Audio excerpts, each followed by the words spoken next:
mantra at the El Paso County Clerk and Recorder's Office is, we make it easy to vote but hard to cheat.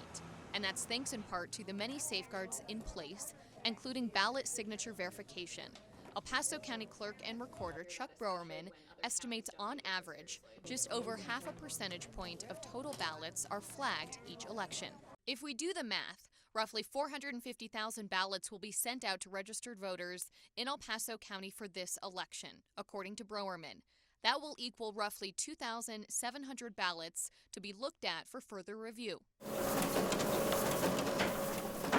We will send a cure letter out to those folks to see if they did sign that ballot, and many of them are then determined that yes, they did, and we're able to resolve those. And then of that is sent on to the district attorney's office, and they then investigate.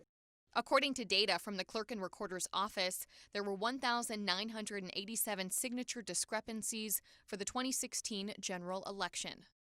From that batch, 4 individuals were investigated and later charged by the district attorney. They pleaded guilty to forgery, voting twice, and election interference.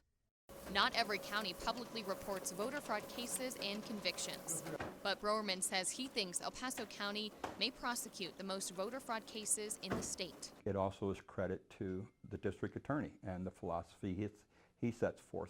He's got a lot of priorities, and he could do other things, and they're very busy, but I appreciate their dedication that they put to it, and I think it's important to our citizens. I know our citizens ask for that.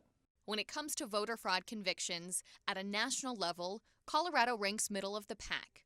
At the top of the list is Minnesota, followed by Texas and California. South Carolina, Utah, and Montana come out on the bottom of the list with only one case.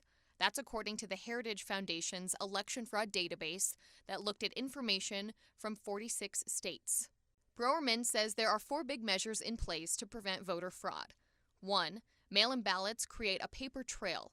There is a physical record for elections officials to double-check if needed. 2. Cybersecurity is airtight. None of the computer systems or ballot counting machines are ever connected to the internet. 3. The signature verification process ensures the correct voter completes their designated ballot. And 4. Audits are conducted to verify the ballot count per county.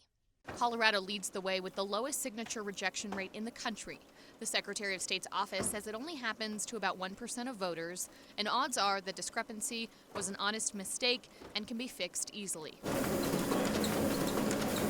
Some important reminders when you do sign your ballot. Be sure and sign it like you would a document or a check. If you're still concerned about this, go ahead and take a look at your signature on your driver's license. That's the one the Clerk and Recorder's Office has on file unless you just moved to the state. And finally, be sure and sign your ballot on a flat surface. The thing that happens sometimes is what I call the steering wheel signatures, where people are heading to their drop box.